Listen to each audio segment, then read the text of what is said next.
அனைத்து நல்லுள்ளங்களுக்கும் வணக்கம். நான் உங்கள் ரவிக்குமார். தொடர்ந்து நம்ம அடுத்தடுத்த பல அதிரடி புயல்களை அள்ளி வீசிகிட்ருக்கோம்.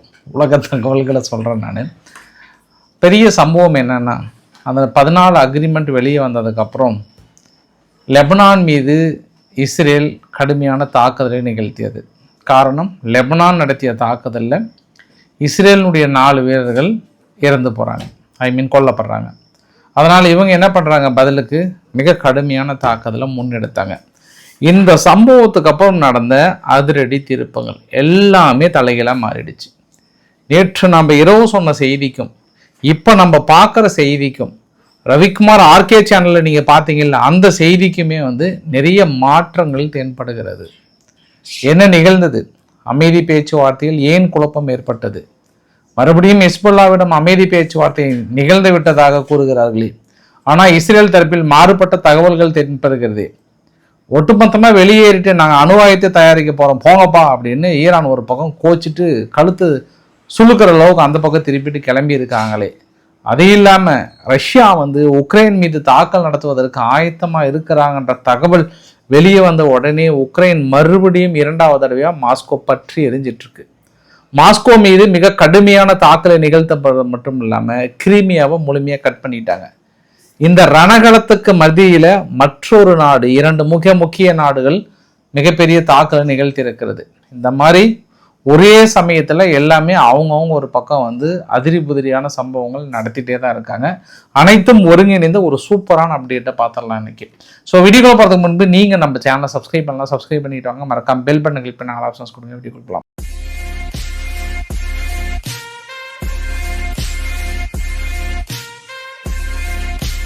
ரொம்ப பரபரப்பான சம்பவத்துக்கு போகிறதுக்கு முன்பு மற்றொரு பரபரப்பான சம்பவத்தை உங்ககிட்ட சொல்லிடுறேன். ஜார்ஜியா மெலோனி அவர்கள் யாருங்க? இத்தாலியினுடைய பிரதமர் G7 கூட்டத்தில் கலந்துக்கிட்டாங்க. சரி, அந்த கூட்டத்தில் கலந்ததுக்கப்புறம் அவங்க வீட்டுக்கு போயிட்டாங்க. ட்ரம்ப் அவர்கள் இன்னைக்கு ஒரு செய்தியாளர் சந்திப்பில், பெருசாக செய்தியாளர் சந்திப்பில் நடத்தலை, ஒரு ஈவெண்ட் மாதிரி இருந்தது. அந்த ஈவெண்ட்டில் என்ன சொல்கிறாரு, ஜார்ஜியா மெலோனி என்கிட்ட கெஞ்சினாங்க, சார் ஒரு ஃபோட்டோ எடுத்துக்கிட்டுமா சார், வாங்க சார் ப்ளீஸ் சார் அப்படின்னு, சார் ப்ளீஸ் சார் வாங்க சார் ஒரு ஃபோட்டோ எடுத்துக்காங்க, ரொம்ப கெஞ்சினாங்களாம். சரி, இவர் என்ன பண்ணிட்டாராம், சரி போனால் போது வாமா ஒரு ஃபோட்டோ எடுத்துக்கோங்கம்மா அப்படின்னு சொல்லிட்டாராம். இது எவ்வளோ பெரிய ஒரு அபத்தமான ஒரு வார்த்தை.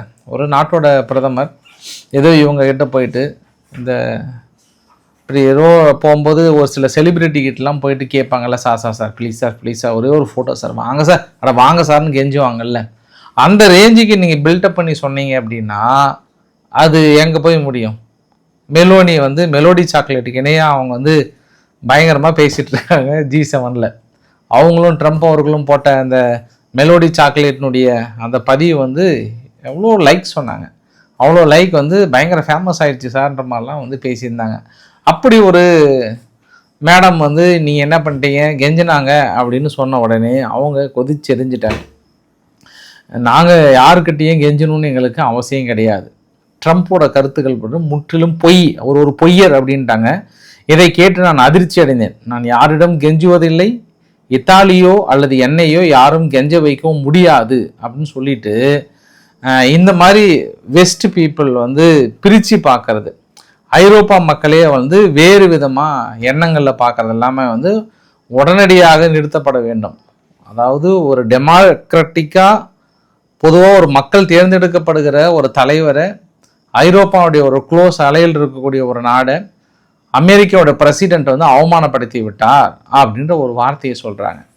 இப்போ 21, 22 இவங்களுடைய வெளியுறவு அமைச்சகம் சார்பாக ஒரு மீட் ஒன்று அரேஞ்ச் பண்ணியிருந்தாங்க வாஷிங்டனில். அந்த மீட்டை இம்மீடியட்டாக கேன்சல் பண்ணுறாங்க. இதை நாங்கள் சீரியஸ் அஃபென்ஸாக பார்க்குறோம். இந்த ஒரு வார்த்தை எங்கள் தலைவரை பார்த்து கெஞ்சனாங்கன்றது என்ன விதமான ஒரு வார்த்தை? அது ஒரு அதிபராக இருந்துட்டு இதை பயன்படுத்தலாமா அப்படின்னு கேட்குறாங்க. அது இன்னும் நுணுக்கமாக ஆராய்ச்சி நம்ம கிராமத்துக்குள்ளே அந்த வார்த்தையை சொன்னாங்கன்னா, எங்கள் பாட்டிங்க கிட்டலாம் அந்த வார்த்தை கிடைச்சதுன்னா எப்படி போய் சேர்த்திடுவாங்க தெரியுமா? ஏன்னா அது ஜார்ஜியா மெலோனி ட்ரம்ப் கிட்ட கெஞ்சினாங்களாம், அப்படி போய் சேர்த்திடுவாங்க அவங்க. அந்த மாதிரி தான் ஊடகங்கள் இப்படி பேச ஆரம்பிச்சிட்டாங்க. வழக்கமாக பாஸ் ட்ரம்ப்பை பற்றி நம்மளுக்கு தெரியும்ல, யாராவது ஒருத்தர் பேசிட்டா அவர்கிட்ட பார்த்து கொஞ்சம் சூதானமாக நடந்துக்கணும். நான் ட்ரம்ப் இல்லை, பிரதமர் மோடி அவர்கள் பேசும்போதே தள்ளி நின்று கொஞ்சம் விலகி நின்று பேசினா அது மெச்சூரிட்டிக்கான அடையாளன்றதுக்கான காரணம் என்ன அப்படின்னா, கொஞ்சம் பேசினாவே அப்படியே அவர் தான் ஏதோ உலகத்தின் தலைவர் மாதிரியும் மற்றவங்களாம் ஒன்றுமே இல்லாத மாதிரி தான் பேசுவாங்க. அதுவும் பிரான்ஸ் அதிபர் மேக்ரன் அவர்கள்லாம் ஓட்டாத ஓட்டே கிடையாது. இருந்தாலும் அவங்க பாவம் பேசிக்கிறாங்க, அது அவங்க பாடு.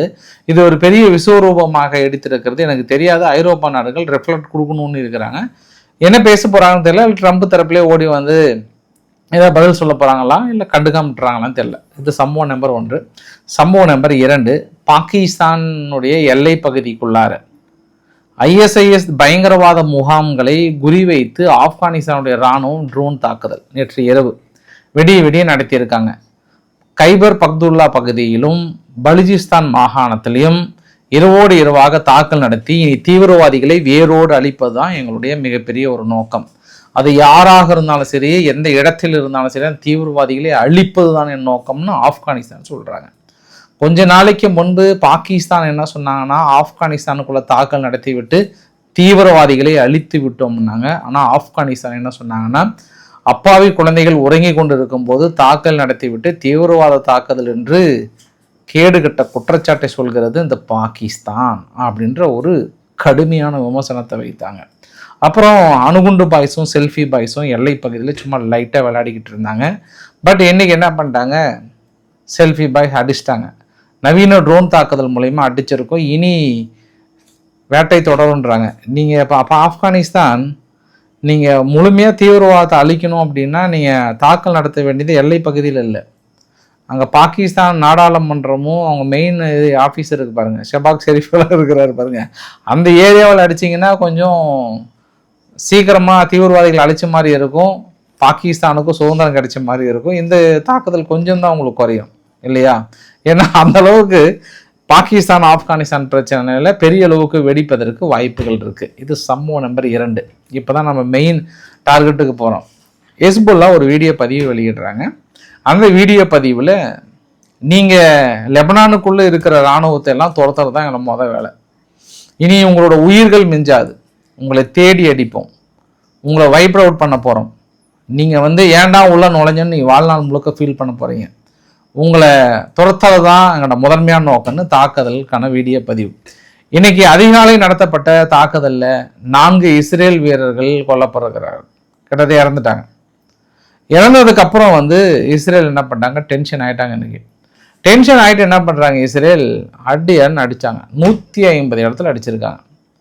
150 அடித்த இடத்துல தாக்குதல் அவங்க லெபனானுடைய ஹெல்த் மினிஸ்டர் என்ன சொல்லியிருக்கிறாங்கன்னா, 47 பேர் இறந்து போனதாக சொல்கிறாங்க. இது வரைக்கும் 47 மக்கள் கொல்லப்பட்டிருக்கிறார்கள் அப்படின்ற ஒரு வார்த்தையை பயன்படுத்துகிறாங்க லெபனானுடைய ஹெல்த் மினிஸ்டர் சார்பாக.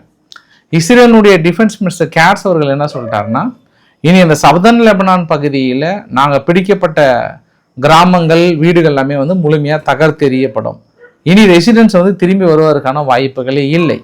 அவங்களுடைய ஏர்ஃபோர்ஸ் சார்பாக என்ன சொல்லிட்டாங்கன்னா, எங்களுடைய எல்லோ லைன் அவங்க கிராஸ் பண்ணிட்டாங்க, இனி அவங்களோட ஒரு இன்ஃப்ராஸ்ட்ரக்சர்ஸ் கூட அந்த ஏரியாவில் இருக்காதுன்றாங்க.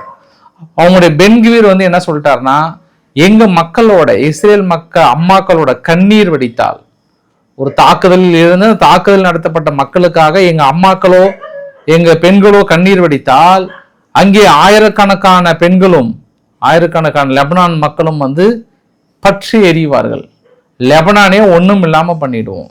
நாங்கள் அமெரிக்காவுக்கு ரெஸ்பெக்ட் கொடுக்கறதுனால கொஞ்சம் ஹோல்டு பண்ணிட்டுக்கிறோம், ஒன்று மட்டும் நாங்கள் கிளியராக சொல்கிறோம், இந்த உலகத்துக்கே நாங்கள் சொல்ல வர்றது என்ன அப்படின்னா, எங்களுடைய ரத்தம், எங்களுடைய சன் அல்ல, எங்களுடைய செக்யூரிட்டி, எங்களுடைய சிட்டிசன் யாருக்காவது எந்த விஷயத்தில் பாதிப்பு ஏற்பட்டது அப்படின்னா லெபனானே பற்றி எரியும்.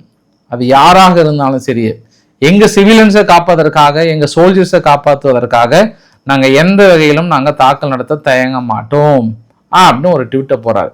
அந்த ட்வீட்டை ரீட்வீட் பண்ணி இஸ்ரேல் பாருங்க, ஈரானுடைய அராக்சி என்ன போட்டிருந்தாருன்னா, பார்த்தீங்களா, இனப்படுகொலையை நியாயப்படுத்துகிறாங்க.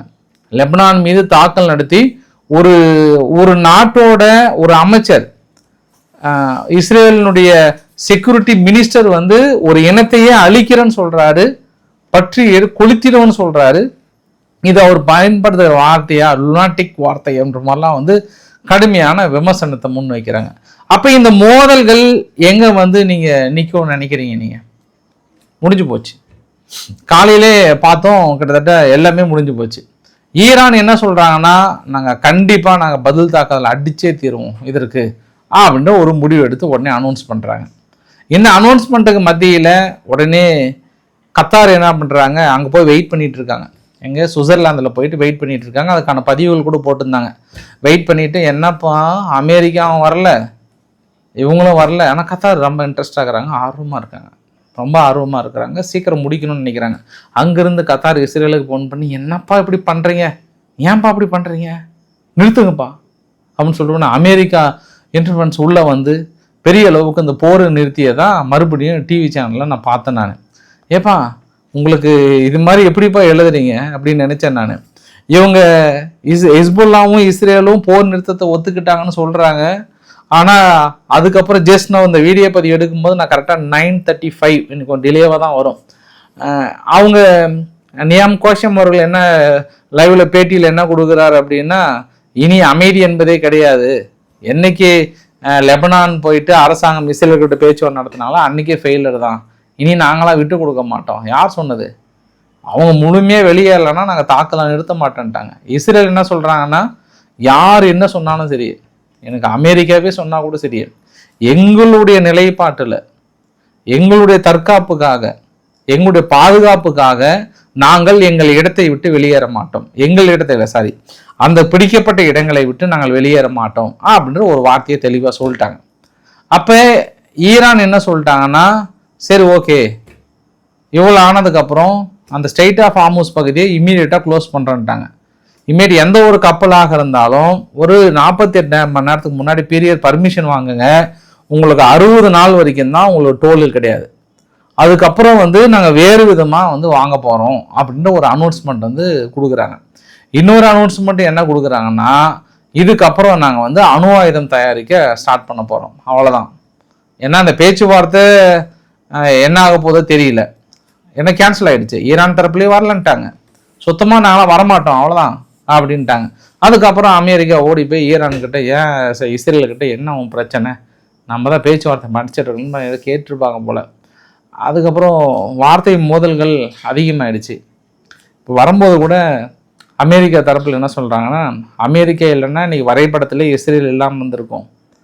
நான் பிபி அவருடைய நட்பை வந்து நான் பாராட்டுறேன். இந்த இடத்துல எங்கள் நட்பு வந்து எப்போவுமே சீர்குலையாது. நான் ஒன்று சொன்னேன் அப்படின்னா கண்டிப்பாக எனக்காக இஸ்ரேல் தியாகம் பண்ண தயாராக இருக்கும். அதுவும் குறிப்பாக பிபி வந்து அப்படியே கேட்பார்.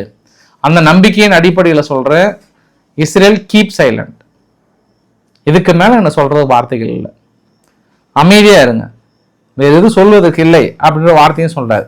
இருந்தாலும் மனுஷனுக்கு பேக் ஃபயர் அதிகமாகிடுச்சு. அந்த 14 அக்ரிமெண்ட் வெளியே வந்ததுக்கப்புறம் ஒரே ஒரு ஆள் கூட அமெரிக்கா இந்த ஒப்பந்தத்தில் வெற்றி பெற்றதா அனௌன்ஸ் பண்ணல, அவங்க கட்சிக்காரங்களை தவிர. யாருன்னா ட்ரம்ப்பு, ஜேடி வேன்ஸு, மார்க்கோ ரூபியோ இந்த மாதிரி ஆளுங்க மட்டும்தான் வெற்றின்னு கேக்க ஊட்டிக்கிட்டு இந்த பீட்டர் எக்ஸத் ஒரு பக்கம் ஓடி ஓடி செலிப்ரேட் பண்ணிட்டுக்கிறாரு.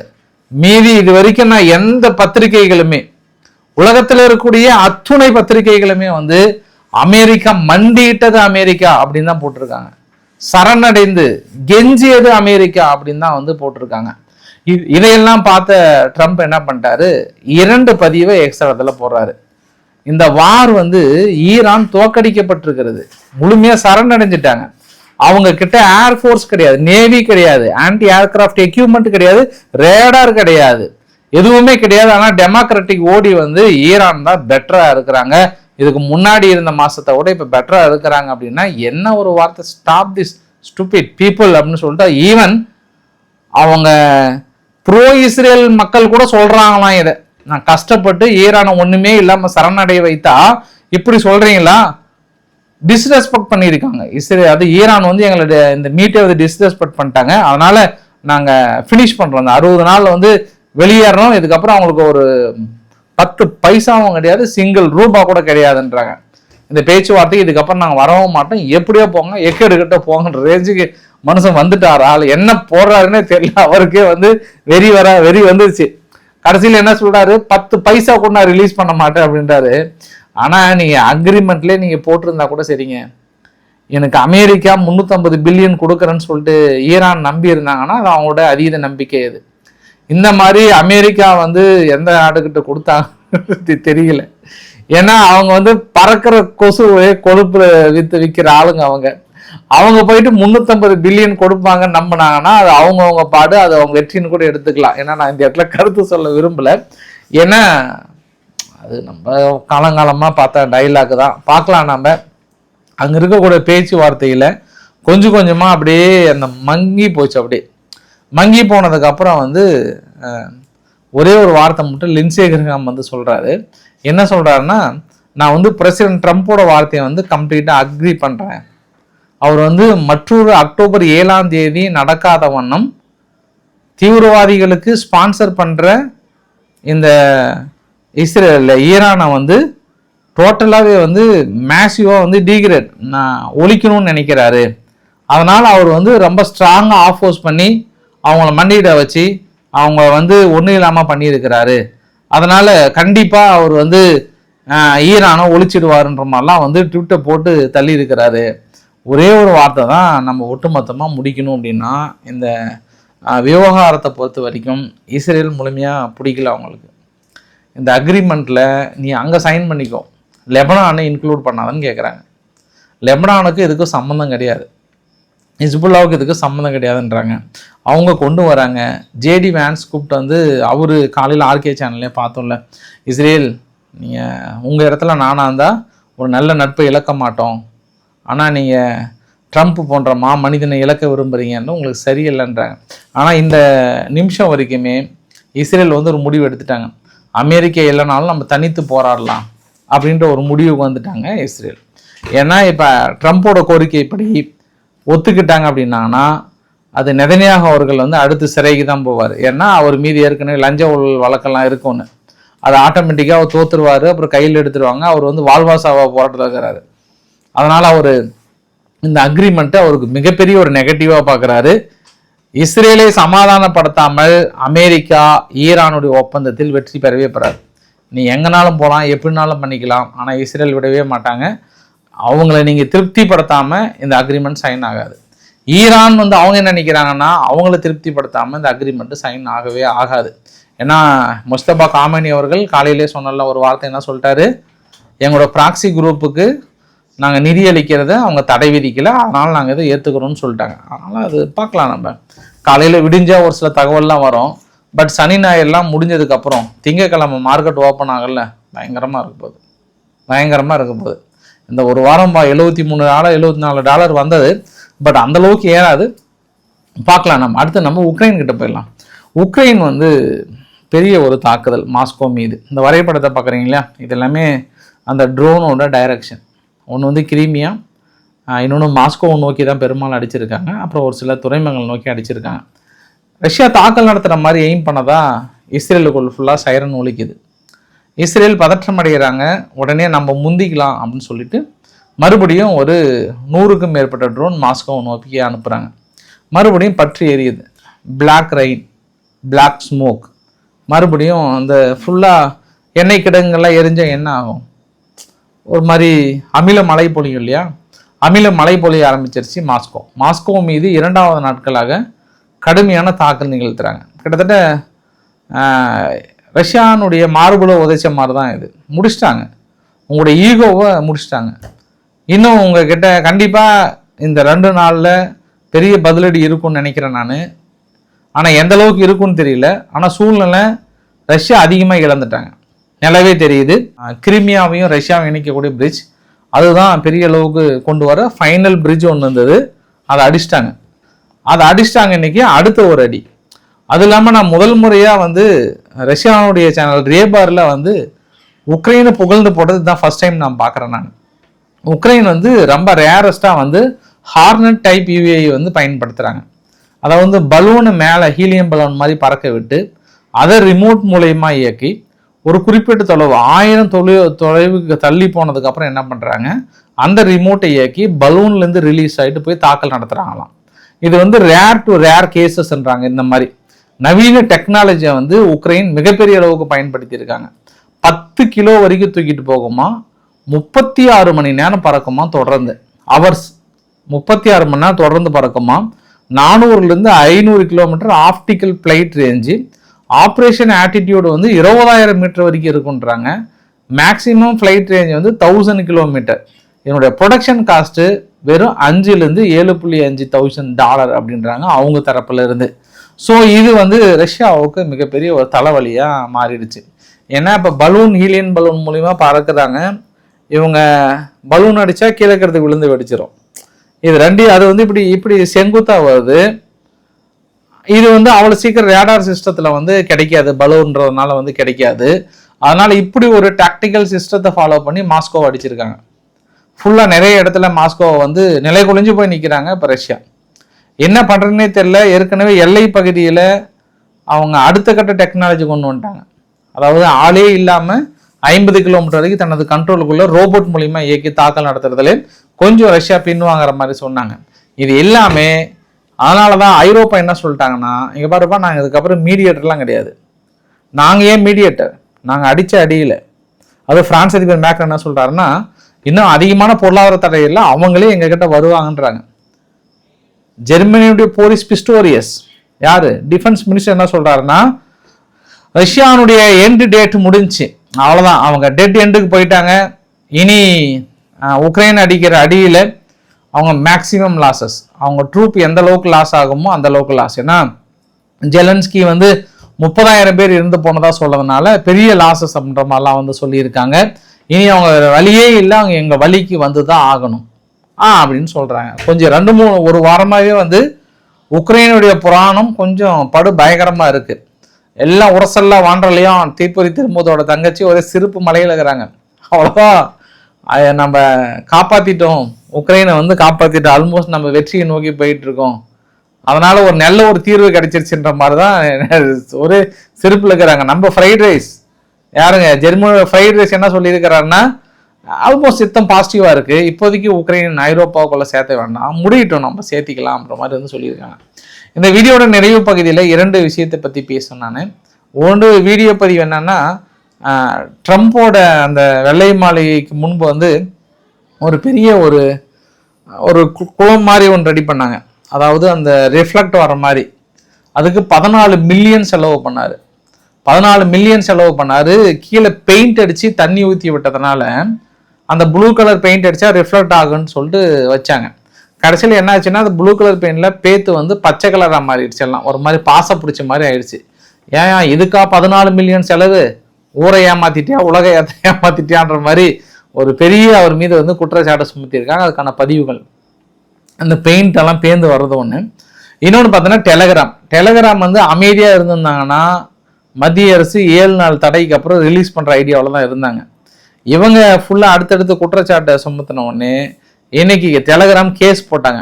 உச்சநீதிமன்றத்தில் என்ன சொல்லிட்டாங்கன்னா, இந்த டெலகிராம் பயங்கரவாத செயல், இணையவழி மோசடி, சட்டவிரோத நடவடிக்கைகளுக்கு முக்கிய தளமாக பயன்படுத்துகிறாங்க. அதனால் அச்சுறுத்தும் சக்தி வந்து இதுக்கு இணையாக இருக்கிறதுனால வந்து இது டெலகிராம் வந்து நாங்கள் யோசனை பண்ணுறோன்னே உயர் நீதிமன்றம், டெல்லி உயர் நீதிமன்றம் என்ன பண்ணிட்டாங்க, பிரமாண பத்திரம் தாக்கல் பண்ண சொல்லிட்டாங்க. ஏன்னா ஏற்கனவே ஒரு இஷ்யூவில் டெலகிராம் என்ன பண்ணிட்டாங்க, என்-டு-என் என்கிரிப்ஷன் வந்து கொடுக்க மாட்டேன்ட்டாங்க. அதாவது ஒரு சில பயங்கரவாதிகளோட தகவல் ஷேர் பண்ணுறது நம்மளுக்கு கிடைக்கிது, அவன் எந்த லொக்கேஷன் எங்கே பண்ணுறாங்க என்ன சமாச்சாரம்ன்ற விஷயங்கள் எதுவுமே டெலகிராம் ஷேர் பண்ணுறது கிடையாது. அதனால் எங்கள் நாட்டுக்குள்ளே வந்துட்டு ஒரு சில தகவல்களை நீங்கள் ஷேர் பண்ணலன்னா நீங்கள் இருக்கக்கூடாதுன்ற மாதிரி சொன்னதில் இன்னைக்கு வந்து போட்டாங்க வெடியே. இனி டெலகிராம் மேபி முழு தடை வருவதற்கான வாய்ப்புகள் இருக்குது. எல்லாம் என்ன காரணம், வழக்கு தொடுத்தது தான் காரணம் அப்படின்னு சொல்லியிருக்காங்க. ஸோ பிடிச்சிருந்தா லைக் பண்ணுங்கள், ஃப்ரெண்ட்ஸுக்கு ஷேர் பண்ணுங்கள், சப்ஸ்கிரைப் பண்ணுங்கள். ரவிக்குமார் சோமுச்சல், நன்றி, வணக்கம்.